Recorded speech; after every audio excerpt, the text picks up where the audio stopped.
تو دوستوں، حضرت موسیٰ علیہ السلام ایک دن جنگل جا رہے تھے کہ انہوں نے ایک چرواہے کی آواز سنی۔ وہ اونچی اونچی آواز میں کہہ رہا تھا کہ اے میری جان سے پیارے خدا، تو کہاں ہے؟ میرے پاس آ، میں تیرے سر میں کنگھی کروں، جوئیں چنوں، تیرا لباس میلا ہو گیا ہے تو دھوؤں، تیرے موزے پھٹ گئے ہوں تو وہ بھی سیوں، تجھے تازہ تازہ دودھ پلاؤں، تو بیمار ہو جائے تو تیری تیمہ داری کروں، اگر مجھے معلوم ہو کہ تیرا گھر کہاں ہے تو تمہارے لیے روز گھی اور دودھ لایا کروں، میری سب بکریاں تم پر قربان، اب تو آ جا۔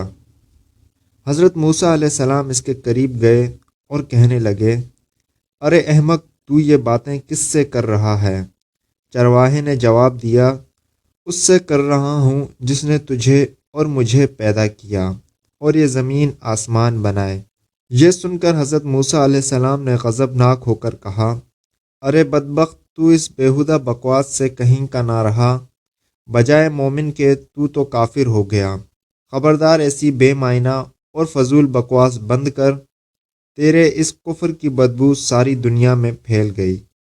ارے بے وقوف، یہ دودھ لسی ہم مخلوق کے لیے ہے، کپڑوں کے محتاج ہم ہیں، حق تعالی ان حاجتوں سے بے نیاز ہے، نہ وہ بیمار پڑتا ہے، نہ اسے تیمہ داری کی ضرورت ہے، نہ اس کا کوئی رشتہ دار ہے، توبہ کر اور اس سے ڈر۔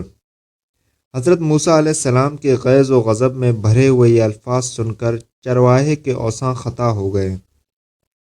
وہ خوف سے تھر تھر کانپنے لگا، چہرہ زرد پڑ گیا اور بولا، اے خدا کے جلیل القدر نبی، تو نے ایسی بات کہی کہ میرا منہ ہمیشہ کے لیے بند ہو گیا اور مارے ندامت کے میری جان ہلاکت میں پڑ گئی۔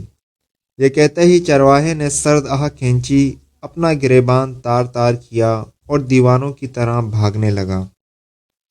حضرت موسیٰ علیہ السلام حق تعالی سے ہم کلام ہونے کے لیے کوہ طور پر گئے تو خدا نے فرمایا، اے موسیٰ، تو نے ہمارے بندے کو ہم سے جدا کیوں کیا؟ تو دنیا میں جدائی کے لیے آیا ہے یا ملاپ کے لیے؟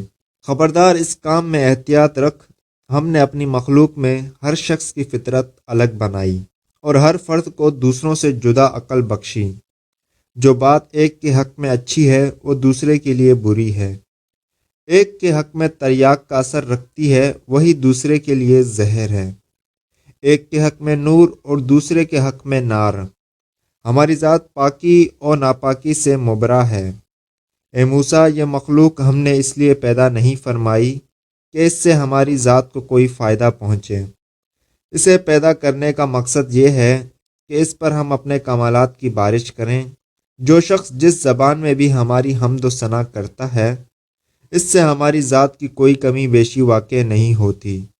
مدح کرنے والا خود ہی پاک صاف ہوتا ہے۔